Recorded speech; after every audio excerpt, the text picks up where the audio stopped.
welcome back. We've been talking about some jazz the last couple of weeks. We talked about blues and we talked about swing. Today, we're going to move a little bit further into jazz and talk about improvisation. And we're going to improvise today on unpitched percussion. What are some unpitched percussion instruments that you guys know?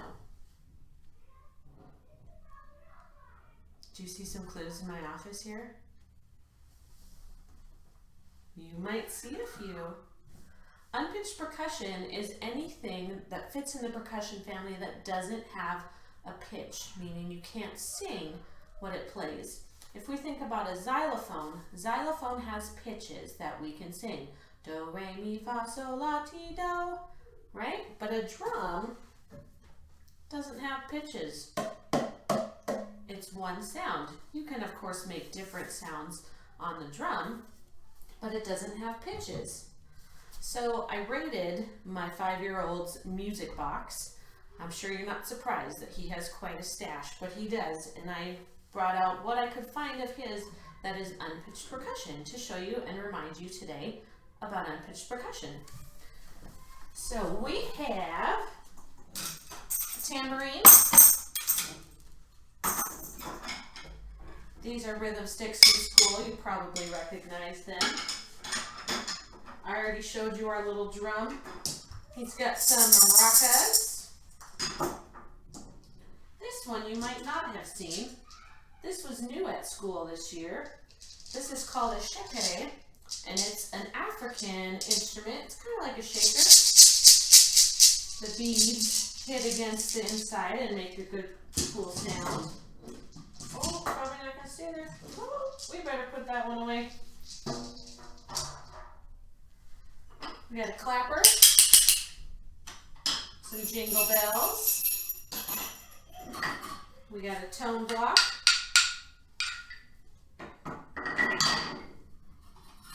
Some cymbals. A guitarro, of course. This is the one from school, although my son does have a couple. And we got a triangle. All unpitched percussion.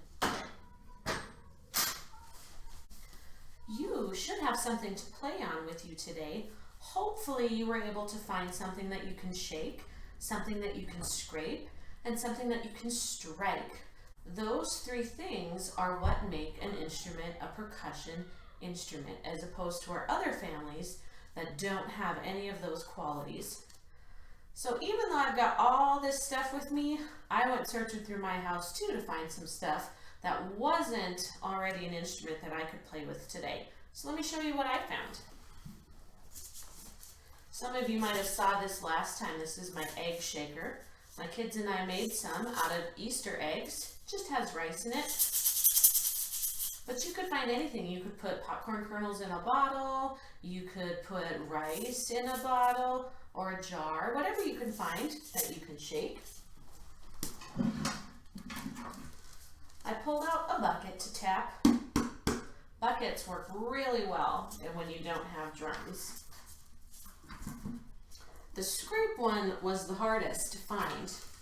And here's what I came up with. It's a little notebook with a spiral bound, and I grabbed a pen and you just scrape along the spiral. Last week we sang a bit of Soggy Day Blues. So that's the song we're going to use today for our improvisation. But before we get into improvisation, let's remind ourselves how our song went. Can you pick one of your 3 instruments to play with me? I'm going to play on my drum, my bucket, because I feel like it's the easiest one to do that swing pattern on we've been working on.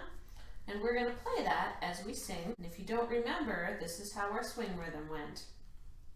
Ta, ti, ti, ta, ta, ta, ti, ti, ta, ta, ta, ti, ti, ta, ta, ta, ti, ti, ta, ta. If you recall, we also talked about having 2 different sounds on our drum. So if you have a bucket or something similar, try doing your 1 and your 3 in the middle and your 2 and your 4 on the edge, or you could do a top and a side. They're different sounds. Ta, ti, ti, ta, ta, ta, can come up with to get two different sounds. Ta, ti, ti, ta, ta. There's thunder and there's lightning, soon it's gonna rain. There's thunder and there's lightning, soon it's gonna rain. Well, this week I lost my raincoat, it's gonna be a soggy day.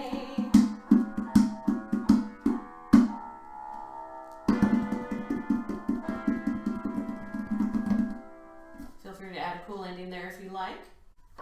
Good job remembering how that swing rhythm goes. Let's get into improvisation a little bit. So what does improvisation mean? Improvisation basically means you use what you have and what you know and then make it up. Improvisation isn't something written out that you have to read. It's something that you come up with different every time that you do it. Improvisation doesn't mean just play as loud and as fast as you can. We still want whatever we do to try and fit whatever song we're improvising with. So we don't want to just make noise. That's kind of silly, huh? We want it to fit. It doesn't have to be simple, but sometimes simple works a little better as you learn, because improvisation, just like everything else, takes a lot of practice and a lot of understanding of the song that you're putting it with. So it could be super simple.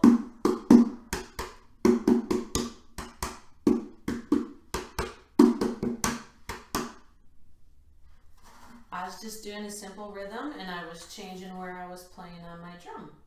So I'm going to show you a little bit of a jazz improvisation on drums.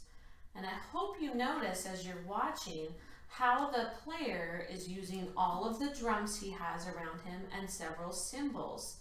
If you notice, he's using a hi-hat, and a hi-hat's the cymbal that's going to be going up and down, and he plays it with his feet actually. And that hi-hat is playing on the 2 and 4 through the entire thing. It's helping him keep track of his beat, but it's also emphasizing the beats that are most important in jazz. Take a look.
Hope you enjoyed the video. It was kind of hard to find a really cool improvisation on unpitched percussion. Usually in jazz, the improvisation is done by your pitched instruments. In a jazz band, that would be your saxophones or your trombones and trumpets, or maybe even your guitars. The drummer does improvise sometimes, but it's not what most of us are used to hearing. So as I said, improvising takes practice to get better at it, to feel more comfortable with doing it. So let's give it a whirl today and see what we can come up with. I'm going to play a different accompaniment on my phone than you've been used to hearing. It's the second part to Soggy Day Blues that we haven't got to yet because it's our improvisation part. So all you're going to hear is the accompaniment or chords. Are you ready? Ready and go.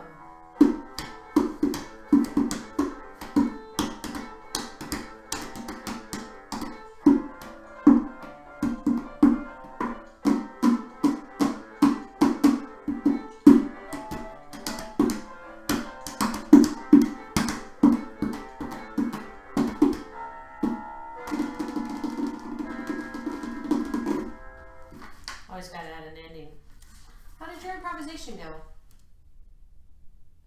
Was it a little bit hard? It sure can be. It's kind of uncomfortable when you haven't done it before. But as I said, practice makes it a little bit easier. You just get more comfortable with doing it. And of course, figuring out what kind of different sounds you can make on an instrument is really important. All right, it's time to stick it all together. If you want to add a second instrument or a third instrument to your improvisation, you can, or just stick with what you've been using. I'm going to add my shaker back in and switch back and forth a little bit and see how it goes. So when we add the improvisation into Soggy Day Blues, what's going to happen is this. We'll have that same intro we're used to. We will sing, and then it will move right into the improvisation, and then it will go back and we'll sing one more time. We'll do the whole song. Let's give it a go.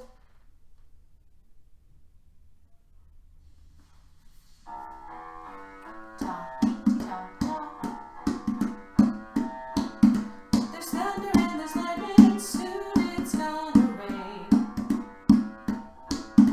There's thunder and there's lightning, soon it's gonna rain. Well, last week I lost my raincoat, it's gonna be a soggy day. Improvise.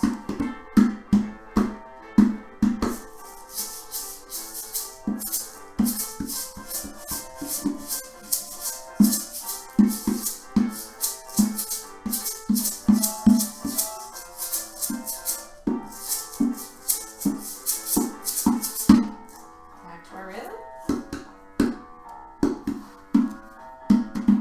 There's thunder and there's lightning, soon it's gonna rain. There's thunder and there's lightning, soon it's gonna rain. Well, last week I lost my raincoat, it's gonna be a soggy day.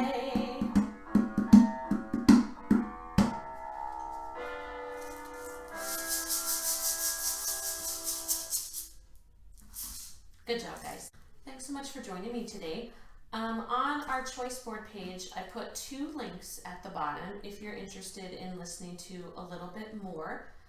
There are 2 videos from the group Postmodern Jukebox, and they have a video that talks about blues, singing, and improvisation. If you want to learn a little bit more about either of those, feel free to check them out.